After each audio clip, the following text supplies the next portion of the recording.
Hello everyone and welcome to my course walkthrough for the Hammond Park course. This is a course, it's a little bit of a 9-hole course, similar to the vibe of Technical College of Flint Hills, but it's across the street from Country Club, a little bit more technical, a little bit more wooded, and it's just a fun course to throw. If you're ever in town for an event, I would definitely recommend coming and just checking this course out because it's just a little bit of a putter course, putter mid-range course maybe. You really don't want to bring too much here. It's just a fun course to toss around. So let's go ahead and get started here on hole 1. Hole 1 is right around 230 feet with trees down the right side on a low ceiling. Really, you're just trying not to throw it in the tennis courts or the creek here. There's plenty of bailout left, but I'm just throwing this biofusion verdict nice and low and hard. Let it settle up next to the basket. It'll kind of get some good ground action there if you throw it hard and low. Hole 2 here is only about 150, maybe 180 feet. One of the only ones out here that's not actually 230 feet. A little bit of an ace run there. You can ace run this one if you want to. You're not going to blow too far past it. I just left this one short for an ace run, so I ended up pin high for a regular shot.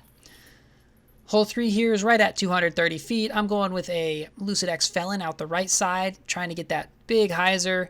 Don't quite get enough left motion on it, but there is also a turnover line inside at that big tree with all the big branches coming off of it, but I wanted to go with the big hyzer this time. Left me with about 35 feet, couldn't convert. It hurts taking a par out here, but that's okay. Next hole is, let's see. Oh, next hole is hole 4 here. This one is right at 230 feet, and there are trees right in the way for the backhand hyzer and the forehand hyzer. It looks like it's open, but those trees are jerks. They'll jump up and slap your disc down quicker than you can think. So I just went with a straight shot with a Warden here. Nice little 15-footer for my birdie. Next hole here is right at 230 feet. There's a bit of a gap late. It's uphill, and that ceiling is kind of low, so you've got to throw it a little bit harder than you'd think, but you're really just trying to gap it and get some fade. You're probably going to hang out right next to this basket if you can get the power on it. It's kind of hard to go past it, so I wouldn't worry about throwing this one too hard. Nice, easy little 15-footer here. This is the only hole that's over 230 feet. This is 315. Downhill, wide open, just kind of throwing that biofusion verdict. I maybe should have put a little bit more hyzer on it, but I ended up about 25-30 to the right, and you really don't want to be to the left. You don't want to throw anything fast or overstable because you're going to fade out and get in this nasty puddle here. Kind of some natural OB there. I would definitely avoid that. So ended up with about 30 feet here. The next hole I played one time and played it badly, so I left my camera down here and played it again.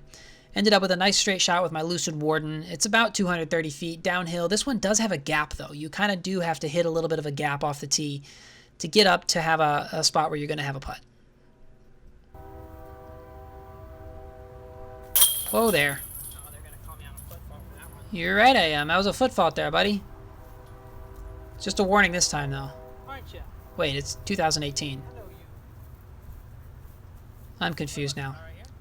Yeah, that's about where I was. All right, I'll give it to you. Calm down, I'll give it to you. You're okay. All right, next hole is about, sign says 230. I think it plays maybe 150, 180 feet. It's very short. I'm just barely throwing this verdict here. And I think that right side gap is going to be the play. The left side is there for like a forehand, but you don't want to throw something overstable because then you're going to end up in the creek that's on the right side. I didn't have another real good disc to forehand that wasn't super overstable, so this is my Lucid Warden here that I don't usually forehand. But I guess I should forehand more often because I got a nice little cubby ace there. There's a guy in the parking lot to the right that said, woohoo, right as soon as I threw it in. Hole 9 here is about 230 feet. The basket is up on that hill above that dirt patch, and that dirt patch is really what you're aiming for. You're trying to just throw the disc into that so it'll sort of skip up next to the basket and settle down, and you can have a nice little inside the circle putt here for your birdie.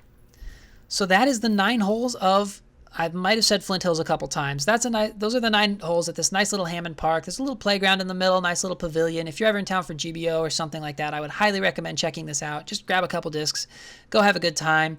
I hope you enjoyed this video. If you want me to do course walkthroughs for any other courses in the area, let me know. There are course walkthroughs on the Dynamic Discs YouTube channel, but if you think I would do a slightly different take on it, definitely let me know in the comments what you want to see. And thanks for watching. We'll see you next time. Always remember, slow is smooth and smooth is far.